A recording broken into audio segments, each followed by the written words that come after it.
I've watched over 500 anime in my lifetime. I've seen Naruto's pain, Goku's sacrifices, and Edward Elric's desperation. But nothing, and I mean nothing, prepared me for the moment when a 1,000-year-old elf would teach me that I've been living my entire human life completely wrong. Frieren doesn't just make you cry. It makes you question every relationship you've ever taken for granted, every goodbye you never said properly, and every moment you thought you had forever to fix. Here's what's insane about Frieren. It's not just weebs crying. I've seen 40-year-old businessmen post about it on LinkedIn. My college professor mentioned it during a philosophy lecture. There are literal support groups on Reddit for people who finish this anime and can't function normally anymore. But why? What is it about this seemingly simple story of an elf and her journey that's breaking grown adults across the globe? The answer lies in something most people miss in the very first episode. When Frieren stands at Himmel's grave, she says something that seems throwaway, but is actually the key to understanding why this anime destroys us emotionally. She says, "But wait, before I reveal that, you need to understand what makes Frieren different from every other anime protagonist you've ever seen. Most anime heroes are teenagers saving the world. Frieren is a 1,000-year-old immortal who already saved it. The story starts after the typical anime would end. The demon lord is dead, the hero's party has disbanded, and everyone's living there happily ever after. Except Frieren realizes something horrifying. She never really knew her human companions at all. Picture this. You spend 10 years with your best friends on the most important mission of your lives. You laugh together, fight together, nearly die together.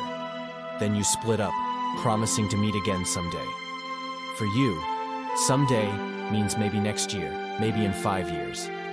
For them, it means when they're old and gray, if they're lucky enough to live that long. This is where Frieren hits you with the first emotional sledgehammer. When she reunites with Himmel 50 years later, he's an old man. She looks exactly the same. And in that moment, she realizes that those 10 years of adventure, the most important decade of his entire human life, was just a fleeting moment for her.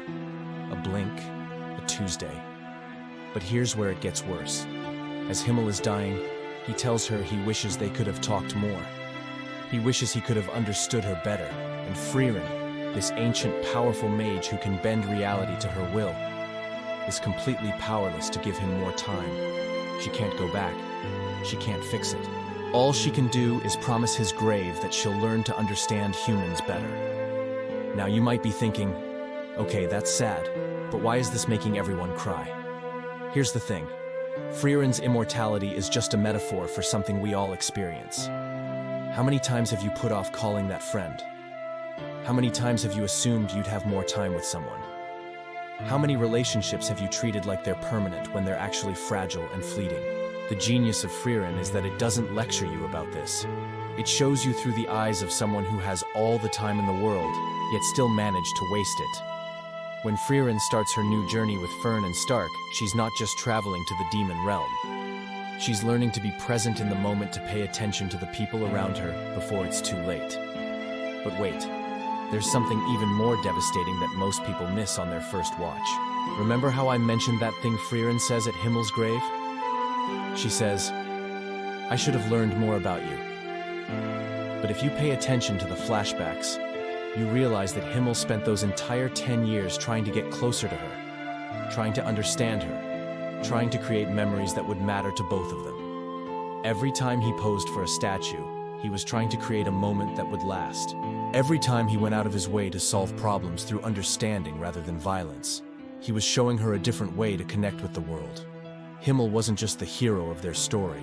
He was teaching Frieren how to be human, and she didn't realize it until after he was gone. This is why episode 10, the one with the blue moon, breaks everyone. It's not just about the spell itself. It's about the realization that Himmel remembered a throwaway conversation they had decades ago, and built an entire magical moment around it, hoping it would help Frieren understand that their time together mattered to him. He knew she'd come back to that hill someday, probably centuries later, and he wanted her to have something beautiful to remember.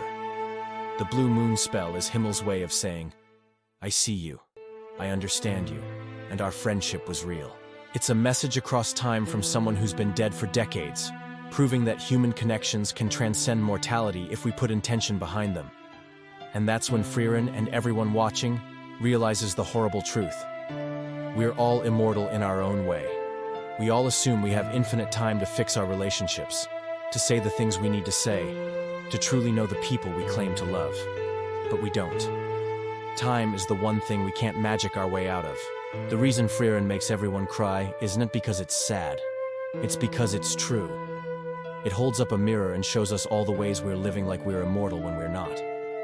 Every time Frieren learns something new about Himmel through the people whose lives he touched, we're reminded of all the things we never learned about the people we've lost. But here's the beautiful part. Frieren doesn't just make you cry and send you home. It gives you hope.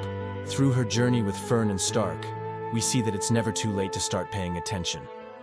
It's never too late to choose presence over productivity, connection over efficiency, understanding over assumption. When Frieren finally understands what Himmel meant when he said, "Magic is about imagination," she's not just learning about spells, she's learning that relationships require the same kind of creative intention. You have to imagine what the other person needs, what they're feeling, what they'll remember when you're gone. That's why this anime breaks people. It doesn't just show you what you're missing. It shows you that you still have time to stop missing it. But only if you start now. Only if you put down your phone after this video and actually talk to someone you care about. Only if you stop assuming tomorrow is guaranteed. Frieren makes everyone cry because it forces us to confront the one truth we spend our whole lives avoiding. Time is not unlimited, love is not automatic, and the people we care about won't be here forever. But if we pay attention, really pay attention, we can create moments that transcend time itself. The question isn't why Frieren makes everyone cry.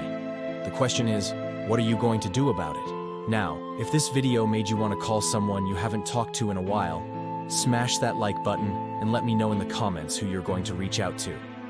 And subscribe, because I'm going to keep breaking down anime that will change how you see the world. Trust me, you're going to want to be here for what's coming next.